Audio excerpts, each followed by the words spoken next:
Alright, so we're now halfway through Series 5 of Inside Number 9, and now it's time to talk about Love's Great Adventure. This is a story told in 24 very short scenes, all represented by the characters opening the windows of an advent calendar. Day number 9 is initially skipped, making this the only scene to be shown out of sequence. First of all, this wasn't your typical Christmas outing with Steve and Reese. We had no scary men in Krampus masks, no visions of fatal car crashes over the Christmas dinner, and no Papa Lazaro dressed in a Santa costume coming to steal the women. Although that would have been one hell of an ending. Instead, we got probably the most grounded and realistic drama Number 9 has ever done. It's a slice-of-life tale centred around a working-class family in the north of England during the lead-up to Christmas. This time, the twist takes a backseat, and the focus is very much on the interactions between the family and the realism of the actors' performances. Now, I know the idea of a kitchen sink drama set in the north might conjure up certain images, especially when we consider the people who wrote this. First of all, it's not a parody, as you might expect if you remember the great writer-director Ollie Plimsolls and his gritty northern drama Scumballina. I'll leave a link to that sketch in the description for anyone who hasn't seen it. And while poverty is definitely an underlying theme here and the family does have their share of problems, this isn't some roller coaster ride of human misery, ending when someone finds their favourite kestrel stuck in a bin. There's a very real sense of warmth between the characters, and that's what keeps you going throughout. Without a doubt, the strongest aspect of this episode is the acting talent of the cast.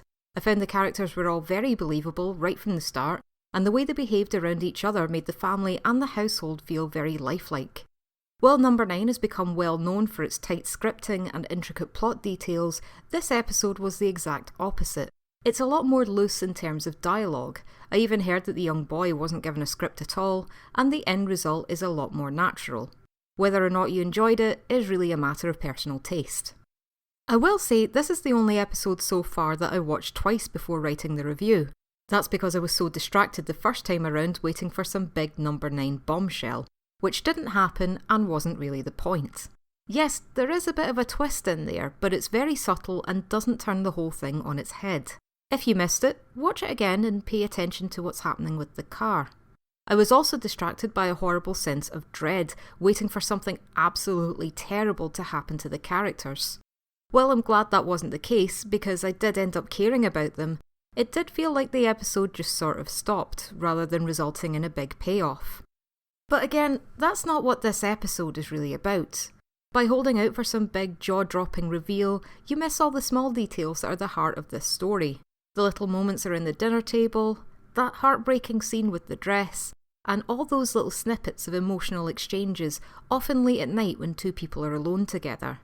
They might not amount to anything, but then again, they don't always have to. We're just there in the moment with them and keep plodding on, one day at a time.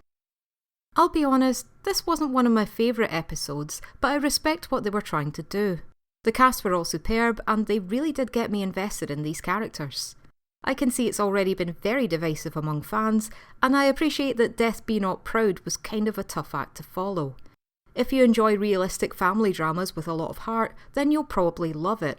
But if you prefer more quirky concepts, dark humour and twists, then it runs the risk of falling a bit flat. It might be a case of too much acting and not enough killings. But that's the beauty of Number 9. You never know what you're getting, and if it's not your cup of tea, then there's always next week. And speaking of which, the next episode will be Misdirection, a very intriguing title, plus we get to see Reese exploring the world of magic tricks, something he's meant to be very passionate about in real life. Well, I suppose Steve already got his cryptic crossword episode in there. So, what did everyone think about Love's Great Adventure? Leave your comments below, remember to subscribe for more Inside Number 9 reviews, and I'll see you back here next week. Bye bye.